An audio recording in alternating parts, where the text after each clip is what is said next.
Hello everyone, I hope you guys are doing absolutely fine. My name is Sandhya Sharma और आज हम बात करेंगे कि हमें कौन कौन सी बुक्स सेकेंड ईयर में पढ़नी चाहिए, क्या मार्क्स डिस्ट्रीब्यूशन रहेगा, कितने नंबर ऑफ पेपर्स रहेंगे। ठीक है जी।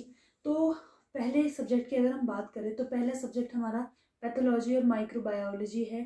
और इसके दो पेपर रहेंगे। एक में आपका जनरल और सिस्टमिक पैथोलॉजी आएगा, दूसरे में आपका microbiology, bacterias, fungi, viruses, parasites, ये सब आएगा।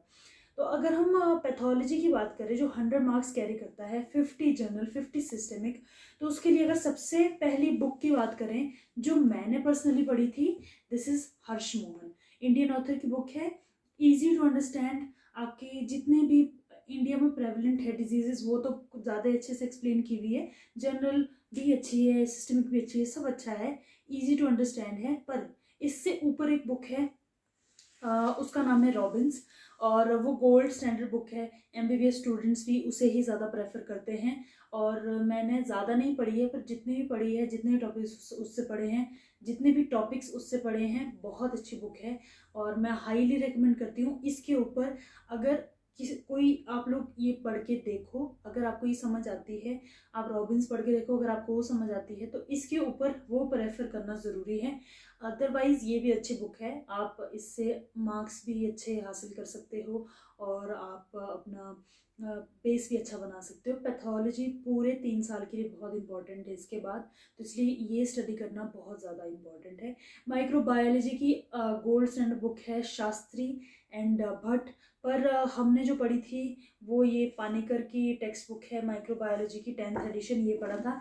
इजी टू अंडरस्टैंड है, सब कुछ काफ़ी डिटेल में दिया हुआ है और काफ़ी अच्छी बुक है। पर शास्त्री एंड भट्ट भी लोग बहुत रेकमेंड करते हैं, ये भी काफ़ी लोग पढ़ते हैं, तो इसलिए हमने ये बुक से पढ़ा था और काफ़ी अच्छी है बुक।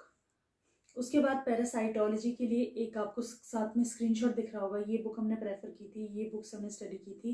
पैरासाइटोलॉजी 25 मार्क्स की है, ज़्यादा कैरी नहीं करता है, वेटेज नहीं है ज़्यादा, पर इम्पॉर्टेंट है, आगे पीएसएम के लिए भी इम्पॉर्टेंट है और अपना पैथोलॉजी के लिए तो इम्पॉर्टेंट है ही। उसके बाद हम नेक्स्ट सब्जेक्ट की बात करें तो नेक्स्ट सब्जेक्ट एफएमटी है, forensic medicine toxicology. 100 marks theory, 100 marks practical. और जो हमने बुक पढ़ी थी वो पारिक्स टेक्स्ट बुक है और बाकी ये बहुत अच्छी बुक है। इसमें काफ़ी सारे डायग्राम्स दिए हुए हैं और इजी टू अंडरस्टैंड है, इंडियन ऑथर की बुक है, ये मोर देन सफिशिएंट है। आपको इसके अलावा किसी और चीज़ की ज़रूरत मुझे नहीं लगता है। नेक्स्ट सब्जेक्ट आपका होम्योपैथिक मटीरिया मेडिका है। 100 marks theory, 100 marks practical, 50 medicine है होम्योपैथिक मटीरिया मेडिका में। और सबसे इम्पॉर्टेंट बात यह है कि कॉन्स्टिट्यूशन मेडिसिन है सारी, तो ये 50 मेडिसिन आपकी प्रैक्टिस के लिए, फ्यूचर के लिए बहुत ज़्यादा इंपॉर्टेंट है। इनकी डिटेल स्टडी आपके लिए बहुत ज़्यादा इंपॉर्टेंट है।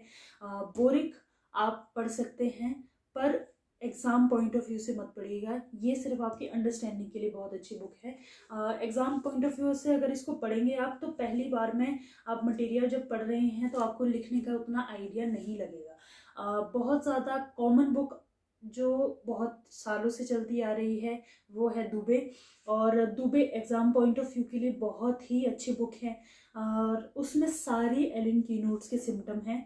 थोड़ी कुछ गलतियां दी है दुबे में और टीचर्स इसको फ्यूचर के लिए रेकमेंड नहीं करते हैं, पर एग्जामिनेशन पॉइंट ऑफ व्यू से इससे ज़्यादा अच्छी बुक कोई भी नहीं है। इसमें हर चीज़ बहुत अच्छे से, बहुत डिटेल में दी हुई है, हर एक सिस्टम को बहुत अच्छे से एक्सप्लेन किया गया है, क्वेश्चन वाइज इसको बनाया गया है इस बुक को।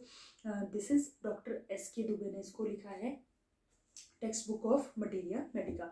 और एलन कीनोट दुबे पढ़ने के बाद ही, और इसको अपना विलियम बोरिक को पढ़ने के बाद ही आप एलन कीनोट पढ़े। जब आप दुबे पढ़ेंगे तो ये बुक आपको बहुत आसानी से याद हो जाएगी, क्योंकि मैक्सिमम सिम्टम इसके दुबे में दिए हुए हैं, ऑलमोस्ट सारे सिम्टम एलन कीनोट के दुबे में दिए गए हैं।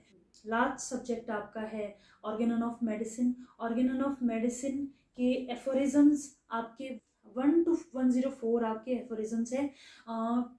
फिलोसफी के भी कुछ टॉपिक्स दिए हुए हैं, पर वो एग्जामिनेशन पॉइंट ऑफ व्यू से इम्पॉर्टेंट नहीं है, स्पेशली सेकेंड ईयर में, थर्ड ईयर फाइनल ईयर में वो टॉपिक्स इंपॉर्टेंट है। ये हमारी ऑर्गेनन ऑफ मेडिसिन की बुक है जिसको विलियम बोरिक ने ट्रांसलेट किया है, आरी ड्यूजॉन ने इसको ट्रांसलेट किया है। और ये बुक में एफोरिज्म्स दिए गए हैं, यहाँ से एफोरिज्म पढ़ना बहुत इंपॉर्टेंट है।